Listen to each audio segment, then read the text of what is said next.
ஒரு சாதாரண காலை அவர்களின் வாழ்க்கையில் மிக முக்கியமான நாளாக மாறியது. அமைதியான அந்த நேரம் மெதுவாக பயமும் வலியும் நிறைந்த தருணங்களாக மாறியது. அவள் அனுபவித்த ஒவ்வொரு வலியிலும் அவன் அவளுடன் இருந்தான். கையை பிடித்து தைரியம் கொடுத்தான்.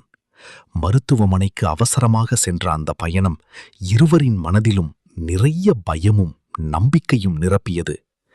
லேபர் ரூம் வெளியே அவன் காத்திருந்தான். உள்ளே இருந்து வரும் ஒவ்வொரு சத்தத்தையும் கேட்டு மனதில் அமைதியாக பிரார்த்தித்தான். உள்ளே அவள் தன் முழு தைரியத்துடன் போராடினாள், ஒரு புதிய உயிரை உலகத்திற்கு கொண்டு வர. இறுதியில் அந்த சிறிய குழந்தையின் அழுகை ஒலி கேட்ட அந்த நொடியில் எல்லா வலியும் பயமும் மறைந்தது. அதன் இடத்தில் ஆனந்த கண்ணீர் மட்டுமே இருந்தது.